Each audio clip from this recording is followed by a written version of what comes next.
Oke, ya. Kita mau lanjut ya. Miss ulang sedikit ya, Naku. Oke, tadi katanya yang pertama, nah, ada kata umum dan kata khusus ya kan, sudah kita pelajari dan sudah kita bahas juga tadi. Yang kedua, ada kata sifat, ya kan? Yang ketiga, ada penggunaan majas. Siapa tadi Miss suruh membaca, Nak? Mana? Felicia, Miss. Felicia udah masuk? Belum, Miss. Felicia Haron. Oke, Felicia. Coba untuk anak Miss Maga, baca dulu Naku. Nomor 3, Miss. Iya, nomor 3. Penggunaan majas. Majas adalah gaya bahasa untuk menggambarkan atau melukiskan suatu objek serta membandingkan dengan memberikan ungkapan atau kiasan yang tidak menyatakan secara langsung maknanya. Oke, itu dia. Terima kasih ya, Nak. Jadi, kalau penggunaan majas ini, waktu SD pernah dengar majas? Enggak pernah, Miss. Ada yang pernah dengar majas? Enggak, Miss. Miss. Katanya. Enggak. Oke, Miss singgung sedikit. Kalau dikatakan majas anak-anak Miss, majas itu adalah gaya bahasa yang menggambarkan atau melukiskan suatu objek, ya. Atau bisa ungkapan, boleh kiasan, ya. Atau kalimat yang menyindir itu gaya bahasa ya, atau majas. Jadi kalau pernah kalian dengar, contoh ada orang yang terjatuh ya kan, bajunya jorok sekali ya kan, kotor ya kan. Terus ya, ada teman, salah seorang teman mengatakan, aduh bersih sekali baju kamu. Katanya seperti itu.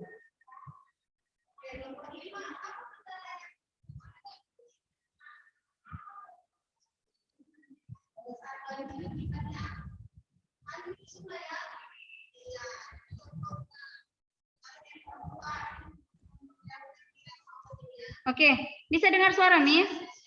Bisa, Miss. Oke, jadi ada tadi seseorang yang terjatuh. Langsung Miss Oci katakan, wah bersih sekali baju kamu ya. Ya, itu adalah majas. Contoh lagi ya kan, rambutnya baru bangun berantakan. Wah, cantik sekali rambut kamu. Ya kan, rapi sekali. Berarti itu kan menyindir kan? Nah, kalian pernah menyindir tidak? Sering. Sering ya, sering. Ada tulisan yang tidak terbaca ya kan? Cantik kali tulisanmu lah. Sampai nggak bisa ku baca. Nah, itu menyindir. Ya, itu merupakan gaya bahasa atau majas. Jadi, ya Nak, kalau di teks deskripsi itu juga ada majas, ada gaya bahasa yang kita temukan. Mungkin dia menyindir, mungkin dia memang sebetulnya ungkapan itu. Contoh, memang pemandangan di pantai itu kan indah, ya kan? Diungkapkanlah, wah indah sekali pantai ini. Wah nyaman sekali, sejuk sekali. Ah, itu dia juga ungkapan. Ya, ungkapan yang sebenarnya boleh. Atau menyindir juga, banyak sampah di pantai. Wah, indah sekali pantai ini. Sampai-sampai saya mau pulang, contohnya. Nah, boleh menyindir, boleh yang sebenarnya. Kalau memang tidak terbaca tulisan teman kamu, ya kamu sampaikanlah. Boleh kamu perbaiki tulisan kamu, soalnya tidak terbaca. Jangan disindir ya kan. Cantik sekali tulisan kamu. Seperti titik-titik. Nah, itu merupakan sindiran. Ya, cantik sekali rambut kamu. Contoh lain apa lagi? Wah, bersih sekali kuku kamu. Padahal panjang, hitam, jorok, kotor ya kan. Sama lah itu semua. Jadi anak-anak Miss, majas itu ada juga kita temukan ya di teks deskripsi. Bisa? Bisa, Miss. Bisa, Miss. Oke, bisa ya anakku. Oke, selanjutnya ada penggunaan kalimat deskripsi. Ya, namanya teks deskripsi. Harus ada di deskripsikan ya kan? Ya tidak? Miss. Ya, kalau contohnya Miss mau deskripsikan tentang diri Miss rambutnya rambut pendek. Ah, itu sudah kalimat deskripsi. Miss Oci mempunyai 2 mata, 2 telinga, 2 tangan. Itu teks deskripsi, itu kalimat deskripsi menggambarkan. Apalagi Miss Oci mengenakan baju berwarna orange, ya kan? Itu merupakan kalimat deskripsi. Jadi, Ya, inti dari teks deskripsi itu adalah harus ada kalimat deskripsi yang menggambarkan. Kalau tidak ada menggambarkan berarti bukan teks. Deskripsi. Iya, benar. Bisa anak-anak, Miss? Bisa, Miss. Oke, berarti ada 4 ciri kebahasaannya ya kan? Tadi yang pertama apa, Nakku? Kata umum dan kata khusus. Oke, yang kedua? Penggunaan kata sifat atau adjektiva. Oke, yang ketiga apa, Gilbert?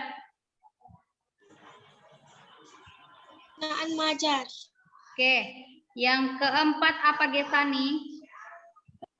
Penggunaan kalimat deskripsi. Oke, paham sampai di situ ya. Selanjutnya, ada dia langkah-langkah menulis. Ya kan? Langkah-langkah menulis. Coba dulu untuk anak Miss.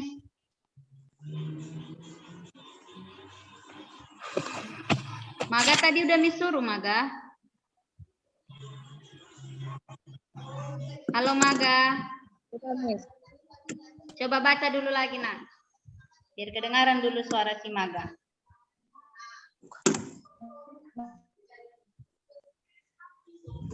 Langkah-langkah adalah Langkah-langkah menulis teks deskripsi adalah 1. Menentukan objek yang diamati. 2. Menentukan gagasan pokok dan gagasan penjelas. 3. Menyusun kerangka teks deskripsi. 4. Mengembangkan kerangka teks deskriptif menjadi kerangka utuh. 5. Menyunting teks. Oke, terima kasih ya, Nak. Jadi ada 5 langkah-langkah ketika Miss Oci, ketika siapa saja mau menuliskan teks deskripsi, ada langkah-langkahnya. Yang pertama tadi sudah dibacakan Maga, menentukan objek yang diamati. Jadi kalau mau menuliskan teks deskripsi harus ada objeknya. Ya kan, apakah dia mengenai bangunan, mengenai benda, mengenai peristiwa, harus ada. Ya kan, kemarin Miss suruh kalian menuliskan teks deskripsi tidak? Suruh, Miss. Ya, Miss kasih objeknya, diriku. Iya tidak? Ya, Miss. Ya, jadi objek itulah yang menjadi judul nantinya, Nak. Ya, apa yang kita lihat, ya apa yang ingin kita tuliskan harus benar ada objeknya. Kalau mau pantai, pantai. Ya kan? Kalau mau tempat, tempat. Harus ada sasarannya. Jadi yang pertama kita lakukan itu adalah menentukan objek. ya, oke. Yang kedua, menentukan gagasan pokok dan gagasan penjelas. Ada yang tahu gagasan pokok dan gagasan penjelas?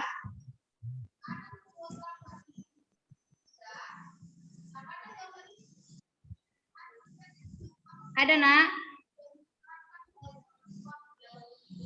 Tidak? Ada yang tahu gagasan pokok dan gagasan penjelas? Enggak, Miss. Oh, enggak ada. Jadi, Nak, kalau kalian mau menuliskan paragraf, tahu paragraf kan? Tahu, Miss. Ya, jadi di paragraf itu harus ada gagasan pokok dan gagasan penjelas. Kalau gagasan pokok anak-anak Miss yang menjadi inti. Intinya mengenai apa? Berarti tidak jauh dari objeknya. Kalau bahas mengenai pantai, berarti harus ada intinya setiap paragraf itu mengenai pantai. Oke? Bisa? Miss. Oke, jadi gagasan penjelas itu apa, Miss? Yang menjelaskan si inti tadi, yang menjelaskan gagasan pokok tadi. Kalau pantai ya kan, pantai judulnya udah dibahas, setiap paragraf ada mengenai pantai. Ya kan, kalimat pertama, contoh itu gagasan pokok, berarti kalau terdiri dari 7 kalimat, berarti kalimat yang kedua sampai kalimat yang terakhir merupakan gagasan Penjelas. Iya, jadi jangan nanti kalian membahas mengenai sekolah, ya kan? Tiba-tiba udah rumah sakit aja. Jadi jangan lari dari objek ya, harus jelas ya, konsisten ya. Kalau bahas tempat minum, mengenai benda, ya kan? Ya kalian bahas secara detail mengenai tempat minum atau botol minum, ya kan? Jangan dibahas mengenai game. Oke? Oke, Rahel. Oke, Miss. Oke, yang ketiga menyusun kerangka teks deskriptif. Miss, kenapa deskriptif? Kenapa enggak deskripsi? Sama ya nak, jangan bingung ya. Ada deskripsi, ada deskriptif. Ada dia argumentatif, ada argumentasi, ada narasi, ada naratif. Sama itu ya. Jadi menyusun kerangka teks deskriptif, ya kan? Masih ingat struktur dari teks deskripsi? Ada yang ingat?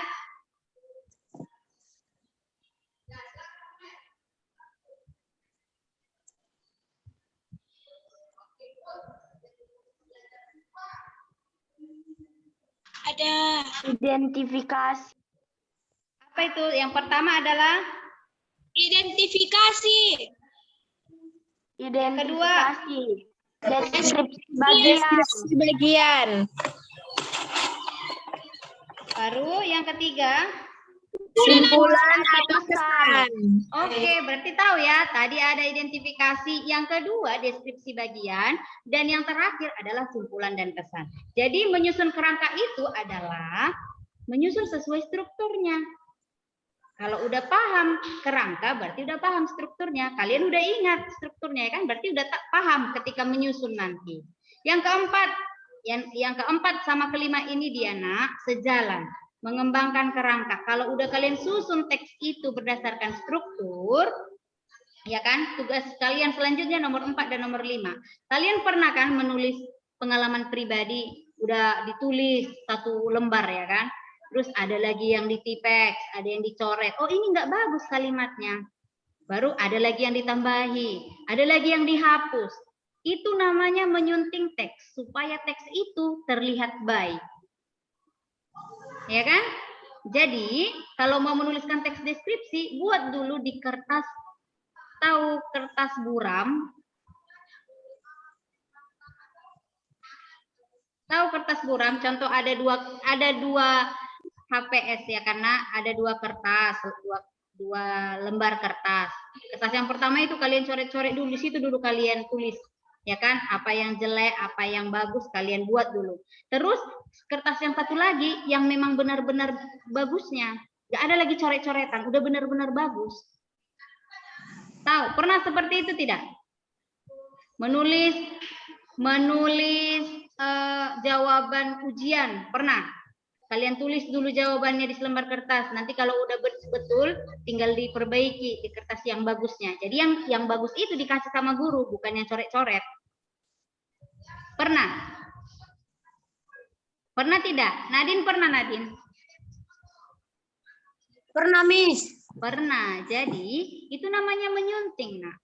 Ya, kalau mau buat puisi kalian kan kalian buat dulu di selembar kertas kan, baru nanti janganlah gunakan ini, jelek kali bahasanya, dicoret, baru nanti ditambahi lagi, oh ini cantik loh dibuat kata-kata ini, ditambahi, baru yang bawah ini dicoret. Jadi setelah coret-coretan itu ada hasil yang lebih baik dituliskan dari hasil coretan itu. Itu namanya menyunting. Mana yang salah diperbaiki, mana yang mau ditambahi ditambahi. Itu dia. Jadi ada berapa langkah-langkah menulis teks deskripsi, nakku? Ada 3, Miss. Hah? Berapa ya? 5, Miss. Ada 5. Yang pertama. Menentukan menurut objek yang diamati. 2.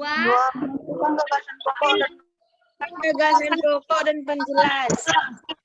Ketiga. Menyusun kerangka deskriptif. Yang keempat. Mengembangkan teks deskriptif menjadi karangan. Yang terakhir.